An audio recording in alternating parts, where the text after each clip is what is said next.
દોસ્તો, મારી ખુચ્ચુની મોજ ચેનલમાં આપનું સ્વાગત છે। આજના વિડીયોમાં આપણે વાત કરવા જઈ રહ્યા છીએ કે ઠાકોર ફેમિલીમાં આ તેમનો લાડકવાયો દીકરો મિતાંશ આજે કેમ આટલું બધું રડી રહ્યો છે। અચાનક તેની તબિયત બગડી, આજે તો રોઈ રોઈને તેની હાલત જ ખરાબ થઈ ગઈ। દોસ્તો, એ તો સવારનો ઉઠ્યો ત્યારથી જ રડ્યા જ કરે છે। દોસ્તો, ખબર નહીં આ નાનકડા ફૂલ જેવા બાળકને અચાનક શું થઈ ગયું, તેની શું બીમારી થઈ ગઈ। જુઓ તો ખરા, તેને થોડો તાવ જેવું પણ છે અને એ તો રડ્યા જ કરે છે।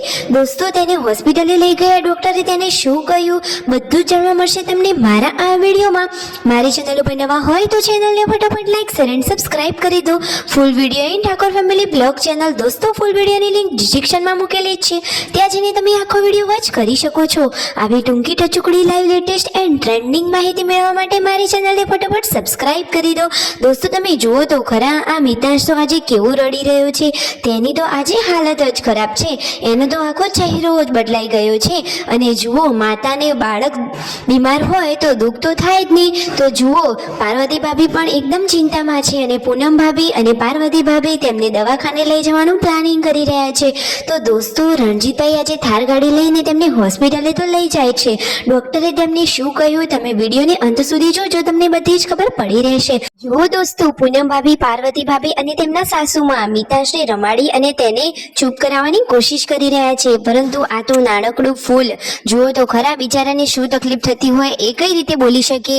તો દોસ્તો, આજે તો ફાઇનલી હવે તેને હોસ્પિટલ લઈ જવાનું નક્કી કર્યું છે। જુઓ તો ખરા, બધા રમાડી રહ્યા છે, તેને વાલ કરી રહ્યા છે, છતાં પણ એ તો રડી જ રહ્યો છે। જુઓ તો ખરા, આ મિતાંશને રડતો જોઈને તો આપણને પણ દયા આવી ગઈ। દોસ્તો, હવે શું થશે તેને? તો દોસ્તો, આજે તેમને હોસ્પિટલે લઈ જશે, હવે ડોક્ટર તેમની સારવાર કરી લેશે તો એને જલ્દીથી ઠીક થઈ જાય તો જ સારું। તો ફાઇનલી રણજીતભાઈ રેડી થઈ ગયા છે અને થાર ગાડી લઈ પાર્વતી ભાભી અને પૂનમ ભાભી ગાડીમાં બેસી ગયા છે અને મિતાંશને લઈ લીધો છે। હવે તેઓ ફાઇનલી હોસ્પિટલે જવા નીકળી ગયા છે।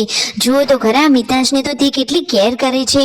દોસ્તો, એ સ્વેટર પહેરાવે છે, ટોપી, મોજા બધું જ પહેરાવે છે, પરંતુ ખબર નહીં અચાનક તેને આ શું થઈ ગયું। દોસ્તો, કાલે તો એ સરસ મજાનું હસતો ખેલતો હતો અને આજે તો તેને હસવાનું જ બંધ કરી દીધું। અરે દોસ્તો, એ તો રડ્યા જ કરે છે, ખબર નહીં તેને શું થયું। તો જુઓ, પાર્વતી ભાભી કહી રહ્યા છે કે આજે સવારે ઉઠ્યો ત્યારથી જ તે રડી રહ્યો છે।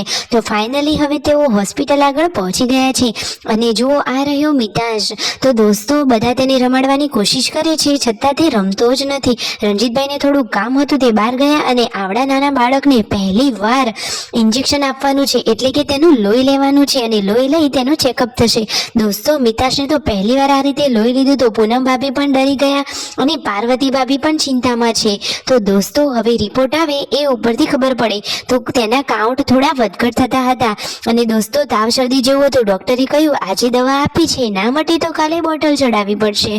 અરે દોસ્તો, આવડા નાનકડા ફૂલકા જેવા બાળકને જલ્દી સારું થઈ જાય એવી જ પ્રાર્થના। અને રિટર્ન આવતી વખતે તેઓ ગયા છે આજે જ્વેલર્સની દુકાનમાં। અરે દોસ્તો, સોનાના ભાવ તો દિવસે ને દિવસે વધી જ રહ્યા છે, તો પણ છતાં રણજીતભાઈ લઈને આવી ગયા છે પાર્વતી ભાભી અને પૂનમ ભાભીને જ્વેલર્સમાં। દોસ્તો, પૂનમ ભાભીની ચૂની ખોવાઈ ગઈ હતી, જે આપણે બધા જાણીએ છીએ। તો તેઓ જૂની ચૂની આપી અને આ નવી ચૂની લેવા માટે આવ્યા હતા અને પાર્વતી ભાભીને પણ થોડી શોપિંગ કરવાની હતી અને શિલ્પા ભાભી માટે પણ પગમાં પહેરવાની આ ચાંદીની વીંટી જેવું જે હોય એ લેવાનું હતું। દોસ્તો, તમે એને શું કહો છો? નામ ખબર હોય તો કોમેન્ટ કરજો। તો જુઓ, મિતાંશને લઈ પાર્વતી ભાભી અને પૂનમ ભાભી જ્વેલર્સની દુકાનમાંથી સોના ચાંદીની ખરીદી કરી રહ્યા છે। તો જુઓ, આ રહી એ વસ્તુઓ। તો દોસ્તો, વિડીયો ગમે હોય તો લાઈક શેર અને સબસ્ક્રાઇબ।